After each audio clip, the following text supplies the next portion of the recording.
differently. So I've never heard of a father say to a mother, the teasing that I do with our daughter or our son, when kids go into the workplace and they haven't learned they haven't learned teasing, they feel that teasing is sort of an insult. Right, so, they're touchy, very and touchy. They can't take a joke with a sense of humor. Exactly. Yeah, we had very explicit discussions about such things in my household. So, I mean, I wanted the kids to be inoculated against casual insult.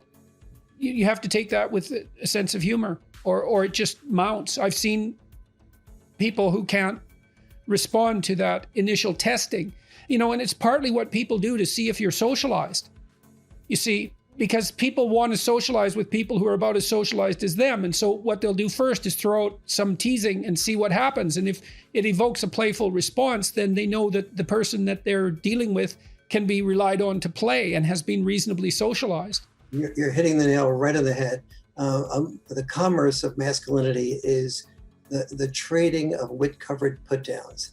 And men learn as they grow up that, and I think probably the reason that happens is because men learn that if you can handle criticism, you're not going to be successful.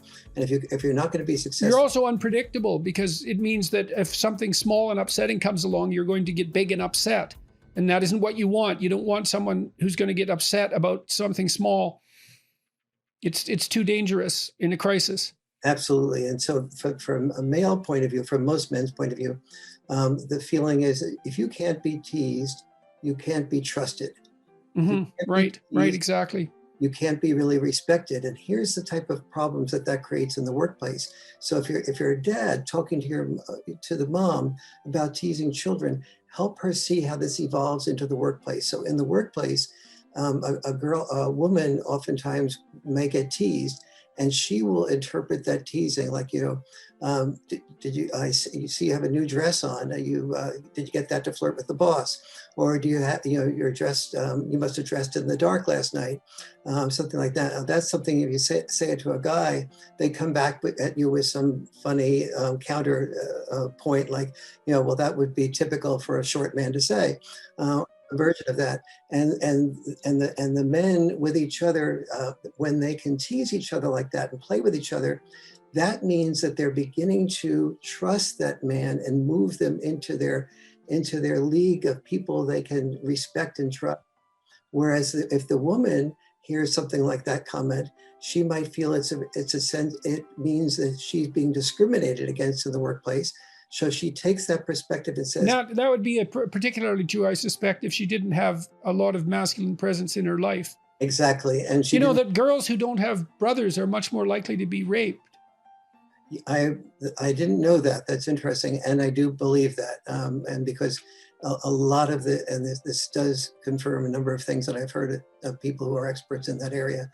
And that's very, very deeply sad. And particularly what's reinforcing this, you were talking about how things in today's culture sort of reinforce this. So let's say this woman is new to work and she's being tested out by being teased, and she feels really insulted, and she interprets the teasing as discrimination against her, as opposed to interpreting the teasing as an attempt to include her.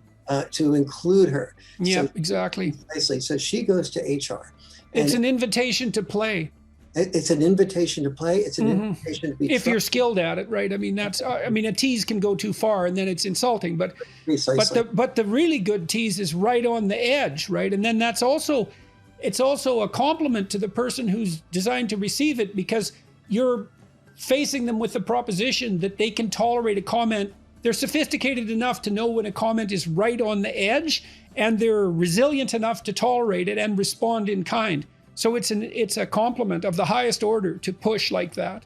It is so important that you said that, and that's exactly right. That's exactly what teasing does test for, and that's exactly what men who tease each other are testing for, to see if the playfulness can be met with playfulness. It can be met with even a greater challenge that requires them to participate in the process. But institutionally today, we've taken... And you think part of that's crucial to IQ development? I do think that's interesting, because I mean, that teasing banter is a form of of what dynamic wit. It's like a dance. I mean, some cultures have really perfected that. There's subcultures in England particularly where that's elevated to an art form, and you see that in places like Newfoundland and Canada as well, and in Alberta as well, I would say, in the rural areas in particular. Yes, absolutely. And so now what we've done is institutionalized this teasing as a problem. So the woman, upset that she's being discriminated against, goes to HR and says, I was discriminated against, what he said to me. Right, thus failing a test in a more profound way, because one of the things you do when you're in elementary school and junior high school and high school for that matter, and then in the workplace, is tease someone and see if they run off to find a figure of authority or whether they can deal with it themselves. Exactly. Because you assume that if they have to run off and find a figure of authority, that they're not mature enough to solve their own problems. That's exactly right.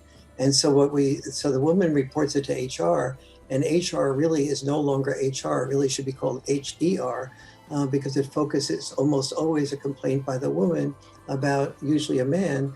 And do you know what the stats are in proportion of workplace complaints that are brought forth by women compared to men? I know the OCR stats, the Office of Civil Rights stats about complaining is about, I think there's a fellow named Joseph Eck who's done the research on that, and I think he said it was like 19-1, 19 complaints by women about men for each one complaint by men about a woman.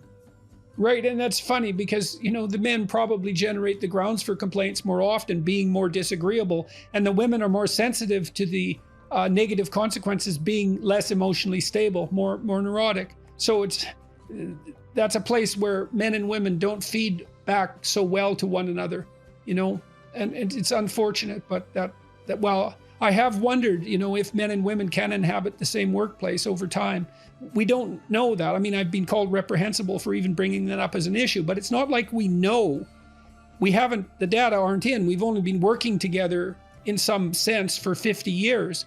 And there's plenty of evidence for sex segregation. It seems to be the norm rather than the exception, that, once a sex starts to dominate a field, that dominance becomes more and more predominant until it becomes almost total. You see that with engineering, you see it with nursing. Those are extreme cases, but it certainly does happen. Well, they're not as extreme as bricklaying, which is like all men, but women haven't moved into the bricklaying domain, so we don't know what would happen if they did. They won't, but so we won't know, but No, and the challenge here is really enormous, because in the sexual area, it's very rare that a woman is interested in dating somebody at work who is earning less than she is.